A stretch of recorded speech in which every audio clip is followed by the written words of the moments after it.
Gather round, children, so that I might regale you with the tragic ballad of the IDubbz. Once upon a time there was a young man who was alone and stinky and a loser who had never even known the voice of woman, tragically forced to live in pain and suffering as he only dared show his face under the dark cover of the night, skulking from place to place in search of any companionship, but there was none. His life continued like this until one day he discovered something great and terrible. A book, a vile tome full of forbidden knowledge and cursed words. Flipping through it, he found the most powerful and darkest word of a... Wait, that is... I didn't mean it like that. It's the most powerful and evilest, the most evil. It was real bad. So it was a cursed book, and it offered mighty power at a great price, but he was willing to pay any price to escape the wretchedness of his life. Or so he thought. IDubbz took this book home and set out to harness the power of this horrible word. Now, I don't think I would have the courage to utter such a curse myself, even if I knew what it was, which of course I don't. I never read the book. I assume it was something like nincompoop or nasty person or something like that. Something really cruel to call someone. Say nasty person. Whatever it was, as soon as IDubbz harnessed the cruel power of the curse, his life changed instantly, like that. Suddenly, he had friends who forced him to eat his own hair, as they all do. I'm sorry this has to happen. And he was free to swim through the sewers just as any popular person does. He even made a special friend whom he would never betray for any reason ever. This supposed curse had brought him fame and fortune and all the companionship once so distant to him. Indeed, it even brought him what can technically be called a woman. Everyone definitely knows she is female and chronologically above the age of majority. The fact that she was on a romantic trip with her current boyfriend during the time when she first got together with IDubbz just shows how loyal she really is. She goes to whoever values loyalty the most. Man, she really is a great female person. I wish I had a... IDubbz's life was going well. He was a trusted member of the community. So trusted, in fact, that the people called upon him to become their sheriff. He would patrol the streets he once skulked through and make sure no one was doing anything cringe like swimming in feces. Or to make sure no one was doing anything cringe like bullying people. I'm perfectly fine with bullying. Could you imagine? And all these people he arrested, they were all momentarily inconvenienced by him. One of them even grew as a person. I definitely think I learned a lot. I definitely think I'm a stronger person. I definitely think I'm a smarter person. I wouldn't go back and change it. Like, I feel like I learned so much as a person. Another probably should have just grown a beard, but instead Sudoku'd his whole career. Thus, the town was safe and free from cringe people, hypocrites, and scammers. And as it seemed his happy days indulging in the fruits of his curse would continue forever, tragedy struck. A new algorithm crashed down from the heavens, and the earth shook with its power. The apocalypse had arrived. Some say it was called down by the curse IDubbz had unleashed on that fateful night.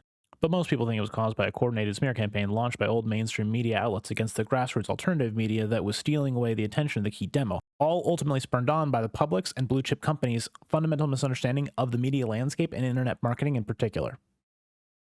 Who could say for sure?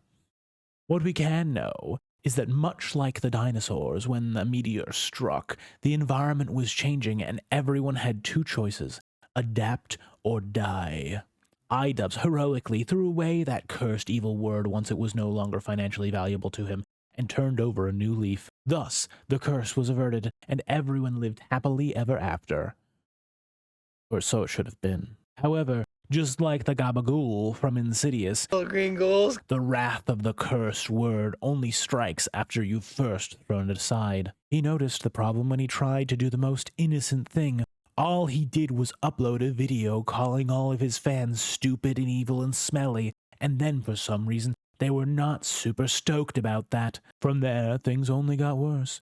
At public restrooms, men would go out of their way to take the stall next to them so they could look down and laugh at how small and strange his penis was. When his girlfriend announced publicly that she was going to start showing random men her holes, everyone acted like that was a weird and unhealthy thing for a woman in a relationship to do. When he calmly explained that actually, it's the people that don't want their partners to be intimate with strangers that are the weird and creepy ones, again, everyone was awful and made fun of him for it.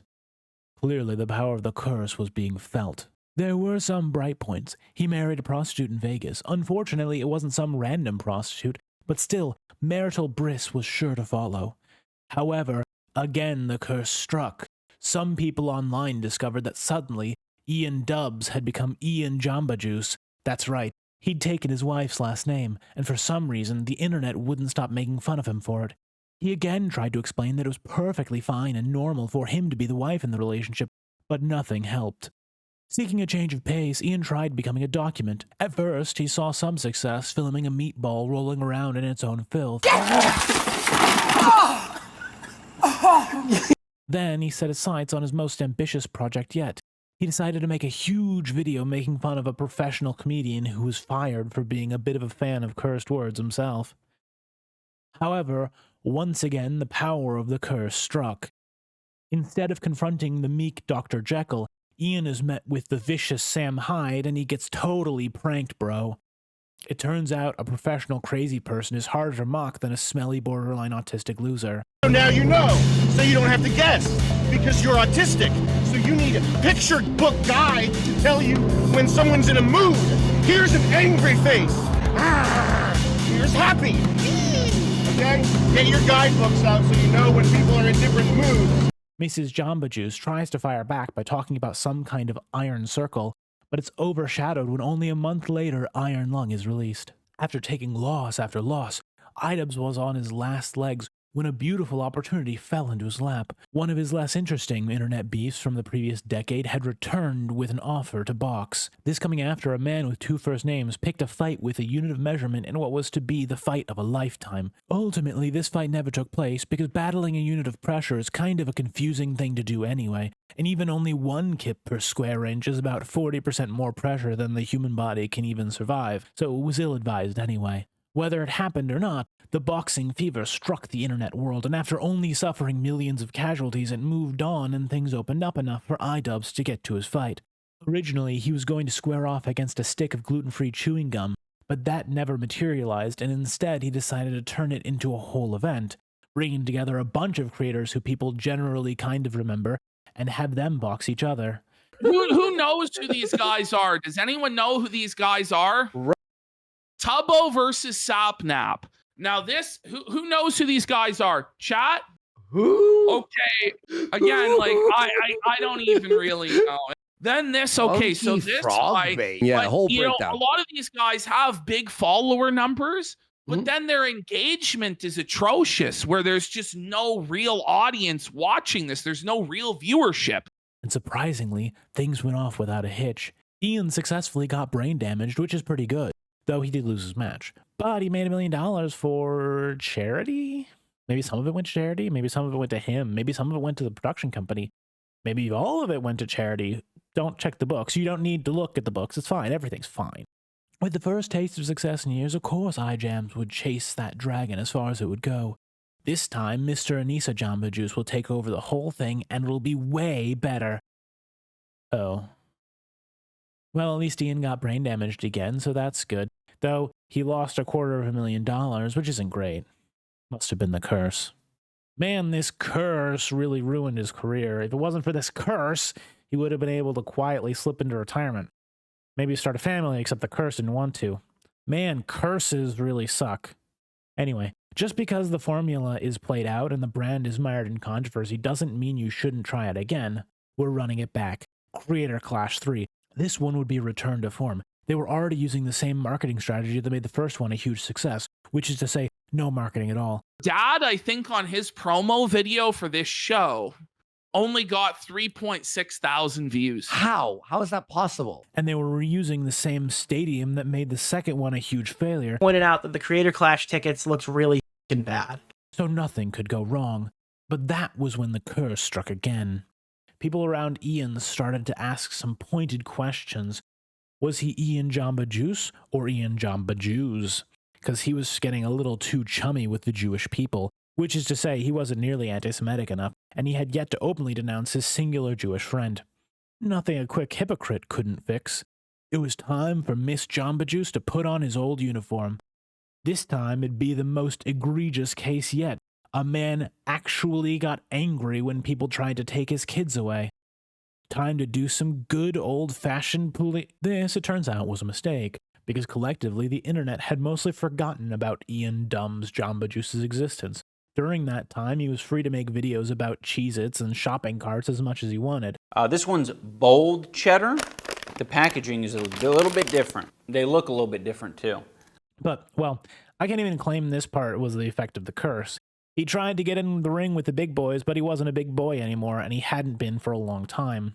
The eye of Sauron, that is the internet's 3-second attention span, lasered in on him, and it turns out a lot of people hadn't really seen what he'd been doing for the past few years. Some people started looking into the dubious finances of the previous creator clashes. Some people interviewed anyone who had previous grudges or annoyances with him. Most people were just aghast to discover how truly awful the content of this ex-cop had become. Like, dude, if someone called you lazy bones, would you not feel awful? Especially if you're being lazy? In the end, everyone came to the same obvious conclusion. Without anyone realizing, this terrible curse had transformed the mighty IDubbz into a lolcow. From there, things have only gotten worse. IDubbz had to distance himself from Creator Clash, then Creator Clash had to distance itself from existence. He even had to sell everything he owned and flee to Canada to live in his mother-in-law's basement, obviously trying to run from the curse, not the legal consequences of this mess. There are no legal consequences for anything. Don't think about that. He tried to continue and weather through. He made a video promoting Italian imperialism, but people just went there to laugh at him. He tried streaming every day for a month, except for some days, where he tried all the classic streamer tricks like dead air and...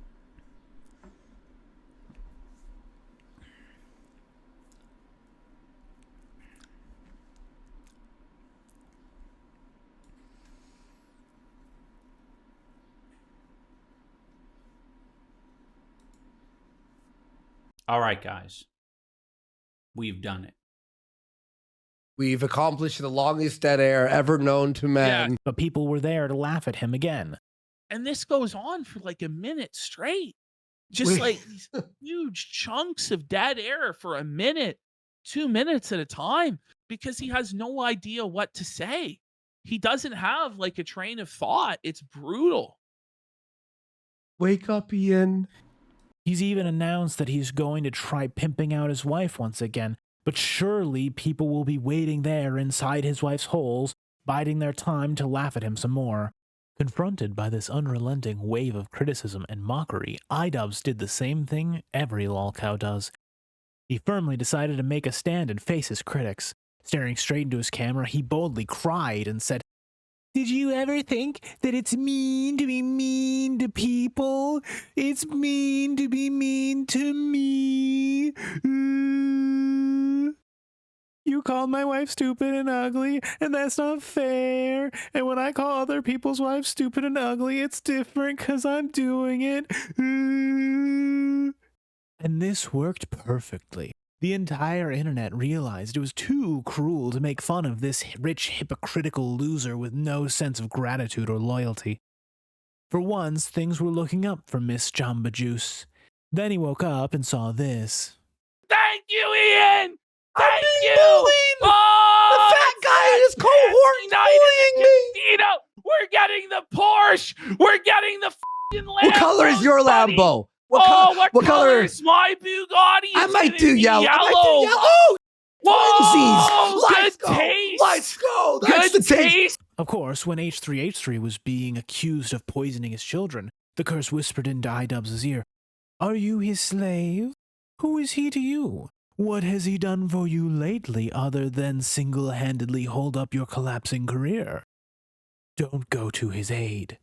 However, when Hassan Piker fell into trouble, the curse screamed, "Fly, fly to his side, shield him with your body." So IDubbz took up his rightful place as Hassan's #1 enforcer, boldly declaring that Well, Hassan might tie his dog to his roof during thunderstorms to make sure his stream setup isn't damaged. But maybe Ethan's dogs aren't maximally happy, huh? Did you ever think of that? Checkmate, libtard. I don't think those dogs are getting walked. I don't think they're getting as much, like, what do you call it? Enrichment. Enrichment. As they, Sorry, Ethan, your Ducky is not an enriched dog. as they want or need. Ultimately, however, this loyalty would never be repaid, and his reputation continues to plummet even to this day. That's the unfortunate life of a lolcow. You either work vigorously to improve yourself and become someone too respectable to laugh at, or you just sit there getting milked. Here ends the tragic ballad of IDubbz and his horrible curse. All you men out there, don't forget the lesson he died to teach you. Don't get involved with curses. Sorry. Don't get involved with curses. You never know what the true cost will be. For what is a man profited if he shall gain the whole world and lose his own soul? Thus, the next time you feel like making fun of the pathetic, smelly, poopy pants loser, moron, whipping boy of the internet, just remember, he's nothing but a tragic hero cursed by his own retard. Maybe now we can all show that empathy thing to Ian. Everyone together, 1 like equals 1 tear I will cry for IDubbz and his husband Anus. I guess what all this taught us is that Ian was never really a content cop. He just played one on TV. Of course, he wrote the scripts and did the stunts and put it all together, but all the strong pronouncements about what you should or shouldn't do as a creator were just easy criticisms against people who were easy to criticize. At this point, I don't know if IDubbz ever had any real convictions. I think he was just a jellyfish being carried around the ocean by the currents of vibes. He was edgy before because he felt that edgy was the cool thing. Now he's a Temu bread tuber because he thinks bread tubers are what's cool. Can IDubbz ever come back to who or what he was before? Well, I'm skeptical. IDubbz just isn't the man he used to be. Someone convinced him that it'd be a good idea as a professional comedian to take a bunch of SSRIs and then get hit in the head a bunch of times doing a sport he doesn't even seem to particularly like. I don't know if he can fully come back from that, neurologically. On top of that, about 70% of what IDubbz did at his height was entirely reliant on him being willing to do anything for a laugh. The last 30% being his own comedic timing and talent. However, the first 70 was still incredibly important. One of his standout qualities was his willingness to risk reputational destruction, to hurt himself physically and emotionally, risk everything just for the entertainment. That's a young man's game. Imagine the current droopy-eyed IDubbz awkwardly crawling through the sewers with all the energy of your aunt after a bottle of Xanax, being doubly careful that he doesn't hurt himself because his body just can't take it anymore. Would that be funny? Probably to his aunties, but to most of us, it'd just be embarrassing. I don't want to downplay Anissa's hand in all this, though. If Ian had married a normal, not mentally ill lady, then he could have just slipped quietly into that good night. Spent the twilight of his career making videos about Cheez-Its and people putting their shopping carts back. Never anything that had any of the strength or value he had when he was good, but he never needed to go through the vicious downward spiral into a lolcow.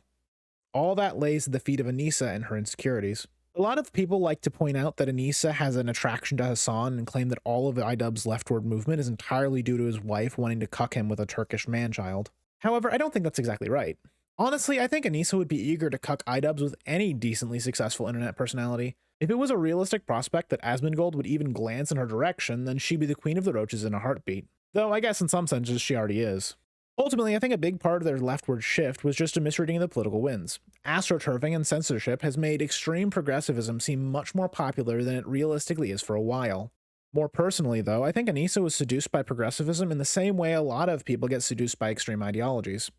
It gave her all the things she wanted, seemingly for free. When she was a more centrist chick who said what she thought and didn't take prisoners, there was a relatively low ceiling on what she could be. Even before she ruined herself with all the tattoos and abysmal haircuts, she was never going to compete with the top-tier pretty girl streamers. Her intelligence it's real bad. She wasn't going to be a shoe-on head or anything similar. She was never going to be the girl that, when she brought you a take, it was worth listening to, even if you didn't agree. Finally, her sense of humor was, we'll say, not competitive. Even when the edgy internet meta was at its peak, she was never going to become what she wanted to be in that space. She was never going to be anything more than IDubbz's girlfriend, and no matter how many times she said, actually, it was my idea to do that skit, it wouldn't matter, because in the end, he was the one who did it. On the right or in the center, she would never get the amount of validation she craved. Not without a lot of hard work, at least. As a progressive, though, they gave her everything she wanted. You're 8% Lebanese? Sounds like you're 80% victim. You've explicitly renounced your faith and made your entire life into a parade of haram delights? Sounds like a full-blown Muslim to me. It might be one of the world's largest religions spanning multiple continents and cultural contexts, but weak progressives have decided it's basically just a race. What does an old book matter anyway? On top of her genetic victimhood, she found a well-practiced hobby, collecting mental illnesses. But never the ones she might actually have, of course, only the ones that represent the opposite of her personal vices. Obviously, if a therapist were to try and address any of the real issues she has and help her through them, then they would be too toxic and she wouldn't go there anymore. It's one of the issues the psychological industry hasn't even attempted to address. Every single psychologist out there has a direct personal and financial interest in fully enabling their clients' worst personal failings. Since most people don't really want to confront the dark parts of themselves and are likely to leave to find a new therapist if they're forced to.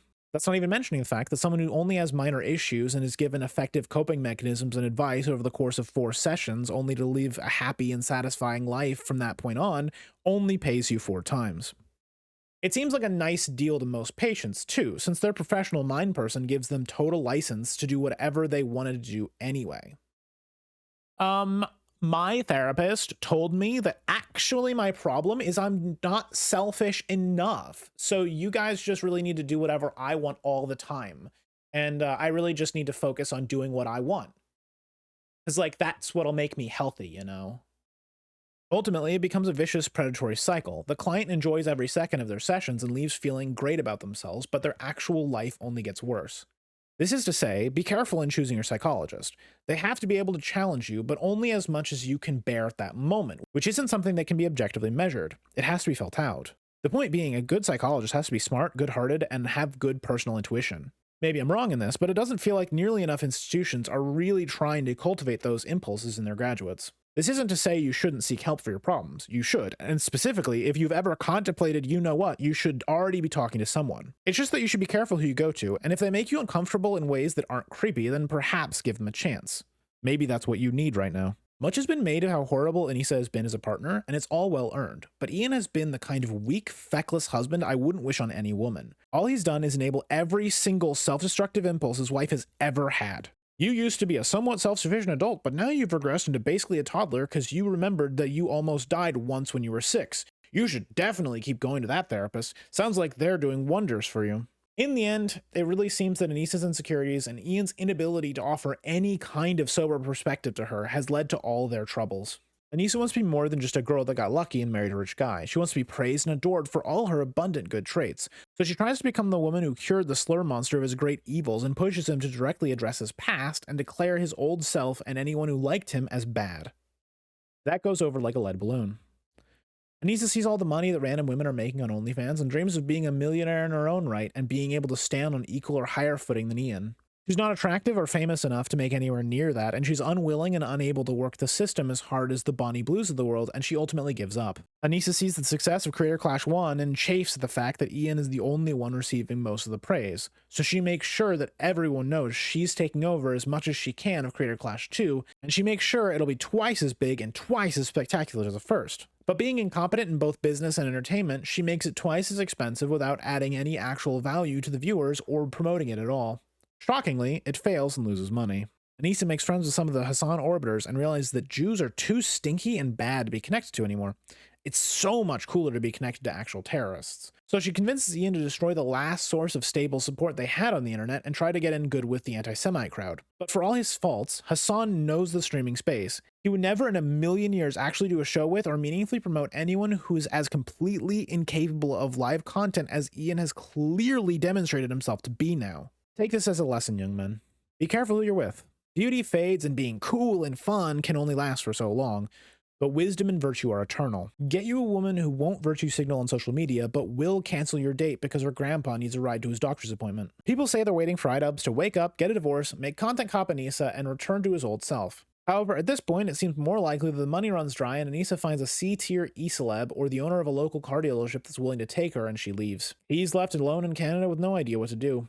Maybe H3 offers a helping hand and Ian becomes a regular fixture on the podcast until he regains some of his confidence and starts making videos in his old style again. There'll be interest at first, but once it's clear he isn't a lol cow anymore, but his videos don't quite have the spark they used to, he'll fade into what he should have been all along. An old legacy YouTuber that said too many slurs to get a real job and barely scrapes by with the views he can get. Ironically, the exact kind of person he would have tried to pull into Creator Clash. And that's it. You can never go home.